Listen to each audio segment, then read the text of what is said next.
I think the criticism is 0.00001%, but it's loud. It's loud. And you know what? It's okay. It's healthy. It's good. It's fine. And the people who want to fall in its trap, it's okay. You don't have to please everyone all the time. And if you know something that you want to do and you have to pay the price for it, it's okay. You pay it.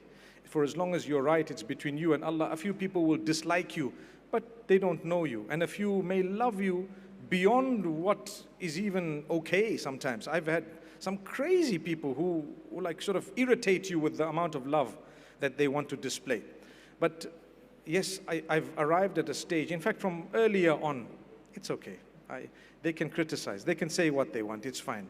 It's not easy for everyone, but I think what hurts is when someone who knows you, when someone who's close to you does that, then it's a little bit painful.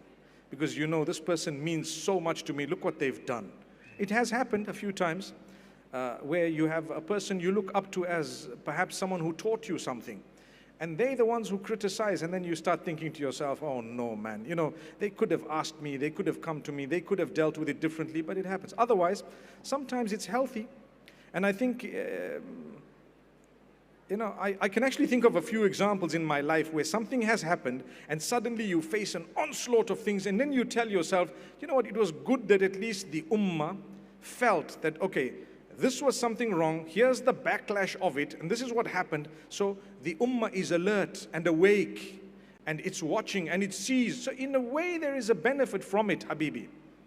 And guess what? If criticism comes and they are right, change yourself. I've done it. Change yourself, it's okay.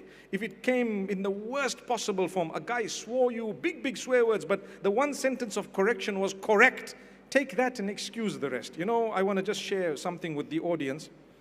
I've mentioned it twice, but I want to say it for a third time because this is a question.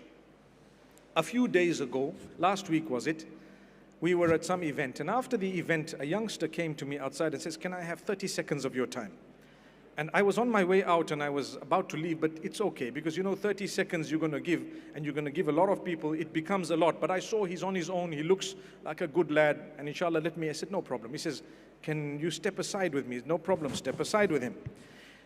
And then he said, you know, Sheikh, I have really said a lot of bad things about, and I stopped him there. What does he want to say to me? He's built the courage to tell me that I've backbitten about you or I've said bad things about you, and I want you to forgive me. That's what he wants to say. Before he finished his sentence, I said, listen, just stop exactly there. I want to tell you two things. Number one, I have forgiven you for what you did before you did it. It's okay. I'm a man who doesn't hold it. And seriously, I don't. I've forgiven you for whatever was said, and even before you did it. And the second thing is, if you ever have to do it again, please do it. Did you hear what I just said? If you ever have to do it again, please do it. Subhanallah. He must have looked at me and said, this guy is being sarcastic. I said, no, and I'm being serious. Number one is forgiven, and number two is, meaning number one is forgiven before you did it, and anyone else, they want to say something bad. Why? Why? So now I want to explain it. The reason is, we are where we are because of a package of things that Allah's allowed us to go through. One of them is the criticism or the backbiting or the hate. Without that hate and criticism and backbiting, you would not be where you are.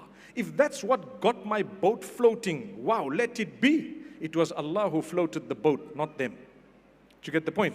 Their criticism will not sink my boat ever. It's Allah who can sink your boat without criticism. So never mind. I mean, if someone said that to make this cake I had to put 2 pinches of salt, and the other guy says, well, salt is a little bit, it's not, don't put it in the next time you make it, but I want the same cake. You got to add the salt into it. So without that, you know what? Perhaps we wouldn't have been where we are today. And we have to thank Allah. Not to say that I've arrived at the moon or anywhere, but alhamdulillah, it's part of life. You have to take it and don't hold it against them. I mean, I know it's good you've raised this because it could be motivation for others.